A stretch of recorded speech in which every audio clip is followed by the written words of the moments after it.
Good morning, everyone. This is Father Nate, missionary priest in Italy, and thanks for joining us today, March 9th, on No Greater Delight, our podcast on Marian feasts and Marian meditations. So today, March 9th, we have a number of things going on. We have a celebration up in France, then another one in Italy, and then one that is, I guess, in France, but given the names, I'm thinking that it must be on the region close to Germany. So first off, we have Our Lady of Savigny, France, which is 1112. Now, this is what the Abbot Orsini writes. He says, Foundation of Savigny in the Archdiocese of Avranches in Normandy, in honor of the Blessed Virgin, about the year 1112, by Blessed Vitalis, hermit, who was its first abbot. Okay, so the abbey was founded near the village of Savigny-le-Vieux in the north of France, and Blessed Vitalis became the first abbot. It was initially a Benedictine foundation, but then given over to the Cistercian monks. And we're told that within only 30 years, it had over 30 daughter houses, so like monasteries that sprung up from that initial foundation. Now, we're told that originally, Vitalis had gone into the forest of Savigny to become a hermit. However, people heard about his holiness, and so that drew disciples, right?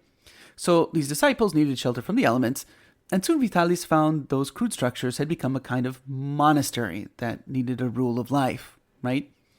So when land was given to Vitalis, the monastery was founded, and the hermit became the reluctant abbot, right? In 1119, Pope Celestine II took the abbey under his protection, right? So when Serlo or Sorlon was the third abbot of Savigny, we are told that one of the monks in his monastery was known to have a deep and tender devotion to the Blessed Mother. And while he was saying Mass in honor of Our Lady, he beheld the Virgin's hand making the sign of the cross over the chalice at the consecration of the wine. At the same time, a deliciously sweet odor surrounded the monk. And so, therefore, as often as he recalled this, he was refreshed by the sweetness of that scent which had encompassed him at the time, right? So we're told that Mary's presence was frequently experienced at the shrine, particularly during Mass, and numerous miracles were wrought, prayers answered, and graces given. Unfortunately, during the 16th century, the abbey was pillaged and burned by Calvinists. But it was not until the French Revolution the abbey was reduced to a pile of ruins, right? So unlike the abbey, the church actually still stands, right? According to an inscription on one of the capitals in the pillar, on the choir, one of the pillars, the church was dedicated to Our Lady in 1128, and it's believed that there's no older church in the district than that, right? It was restored in 1869 and serves as the parish, right? So then we jump down to Italy, where we celebrate Madonna dei Miracoli, Our Lady, or the Madonna of Miracles, in Mota di Livenza in Treviso. So we're told that on the morning of March 9th, today, 1510, Giovanni Ciganna, who was 79, went to get a friend's help to plow his field. On the way, he stopped to pray at a wayside shrine. Those are really common here in Italy, just little shrines set up with images of Our Lady. And he said 7 Our Fathers and 7 Hail Marys. Walking on, he was surprised to see a beautiful girl dressed in white, seated on the green wheat. God give you a good day, he said to her. Good day and good year, she answered. They spoke a little bit, and then somehow he had an understanding that this was the Mother of God, and he fell to his knees. So the radiant girl stood up and asked that he, his family, and the people of Treviso fast for 3 Saturdays in order to obtain Christ's pardon for their sins, and that they should build a church on the site. My lady, nobody will believe me, the old man said. This evening I'll give you a sign in the sun, she said. So after his friend agreed to plow the field, Ciganna went home and told the story. Well, that evening the sun appeared blood red. Within a few days, the people of the area had built a wooden church, soon after known as Our Lady of the Miracles, because of the many graces received there. On September 16th, 1513, a new stone church was consecrated and placed under the care of the friars minor of the observance. The shrine celebrates the feast of Madonna dei Miracoli on March 9th. And lastly, we celebrate Notre Dame de Schackenberg in Pfaffenheim in Haut-Rhin, Grand East, France. Hence why I said that I suspect it's in the German side, close to Germany.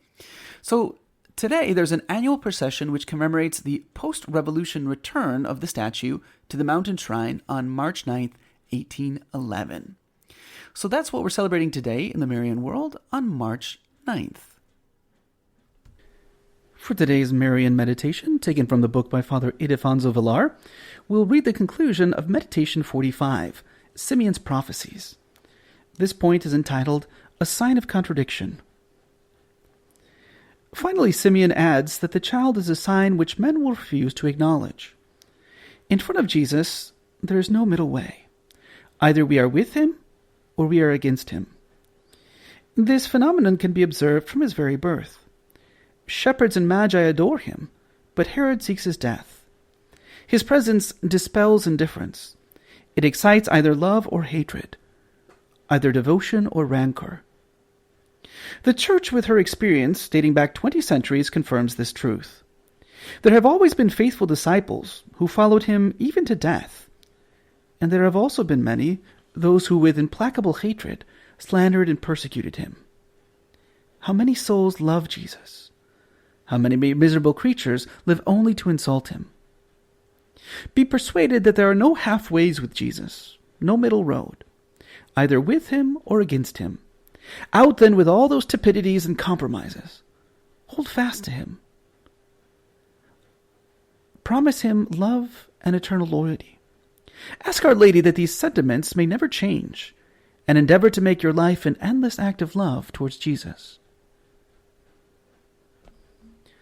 For today's reading from The Admirable Heart of Mary by St. John Eudes, we read the conclusion of Chapter 8, The Admirable Heart of Mary, the Compendium of the Life of God, and this also concludes this entire section. To this we must add that God is not only life, but the source of life, animating the natural and the supernatural life of all living creatures.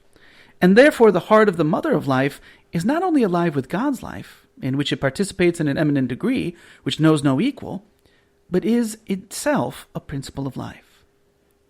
God, however, lives in our hearts with different degrees of perfection. He does live in those who love him tepidly, and serve him with weakness, cowardice, and negligence. But his life in these souls is imperfect. It's languishing and half dead. God also lives in those who love him more ardently and serve him with greater fervor. Here his life is nobler, more vigorous, and more perfect. If these hearts remain firm and stable in the ways of divine love, they shall be numbered among those of whom it is written, their hearts shall live forever and ever. That's Psalm 21, verse 27. In other hearts, God not only lives but reigns perfectly. Who are these souls? They are those who have destroyed self-love and self-will. Those who in this world and in the next are desirous only of pleasing God in all things. Their sole satisfaction and joy consists in doing his adorable will at all times and in all places.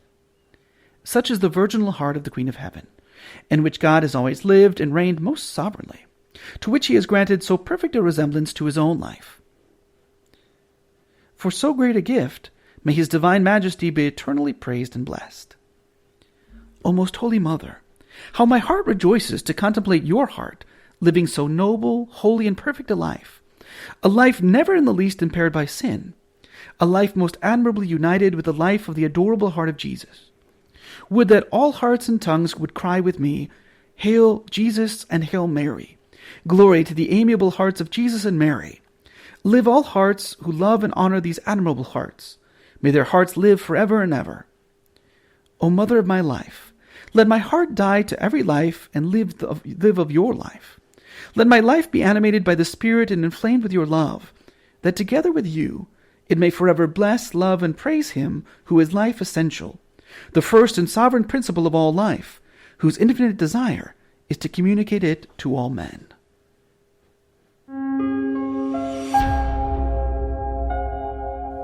Hello, and we hope that you enjoyed listening to our Marian podcast. In the spirit of Saint Bernard of Clairvaux, we say to you that there is no greater delight than to spread the devotion of Our Lady. We hope you share these sentiments and encourage you greatly to share with a loved one. Know that you are always in our prayers, and we ask that you keep us in yours. God bless.